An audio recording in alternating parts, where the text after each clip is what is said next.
अस्सलाम वालेकुम and good day traders.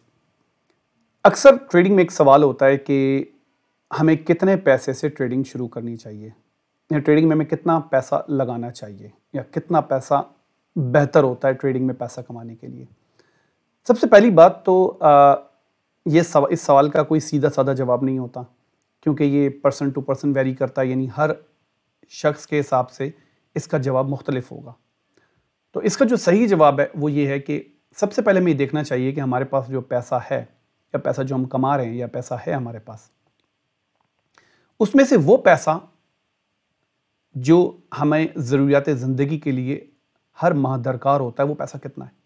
मिसाल के तौर पे अगर हमारा घर अपना नहीं है तो घर का किराया जाता है, हमारा पूरा महीने का खाना पीना, फैमिली का पूरा खाना पीना, उसके लिबास, यूटिलिटी बिल्स, ठीक है, फिर तालीमी अखराजात, मेडिकल के अखराजात, ट्रांसपोर्टेशन के अखराजात, ये सारे वो अखराजात हैं जो जिनके लिए हमें जो दरकार पैसा होता है वो हमें हर सूरत चाहिए होता है, नहीं तो हमारी ज़िंदगी मुतासिर होती है।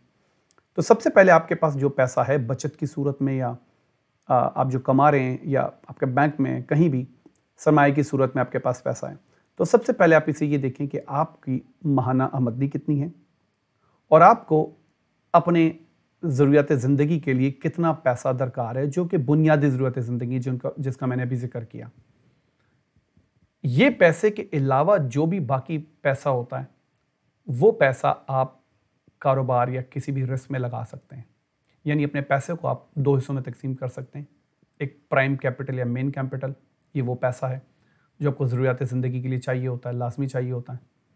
और दूसरा पैसा वो होता है जिसको हम बचत का नाम देते हैं, यानी इस पैसे को हम मतलब हर महीने वो टच नहीं हो रहा होता, क्योंकि हमारी जहाँ से भी इनकम आ रही होती है हम ज़रूरी अखराजात वहाँ से पूरे कर रहे होते हैं। तो उसके अलावा जो पैसा बचता है जिसे हम बचत कहते हैं, वो पैसा हम ट्रेडिंग में या किसी भी बिज़नेस में लगा सकते हैं।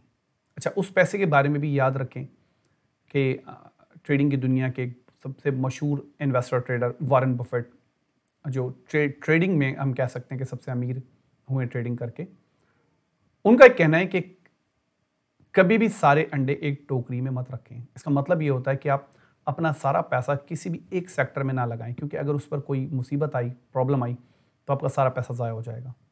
तो जो आपकी बचत होती है उस बचत में से भी आप ये देखें कि आपको कितना पैसा आप फॉरेक्स पे लगा सकते हैं और कितना पैसा आप एक दूसरे सेक्टर में, रियल एस्टेट इन्वेस्टमेंट सेक्टर है, उसमें लगा सकते हैं। यानी वो कहते हैं अपना पैसा अपने सेक्टर्स में फैला के रखें, ताकि एक सेक्टर पे अगर डाउनफॉल आए तो दूसरा सेक्टर आपको बचा ले।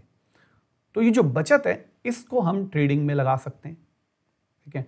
और ट्रेडिंग में लगाने के बाद भी ये याद रखें कि रिस्क मैनेजमेंट बहुत ज़रूरी होती है, बहुत ज़्यादा ज़रूरी होती है कि आप एक ट्रेड पर कितना रिस्क ले रहे हैं।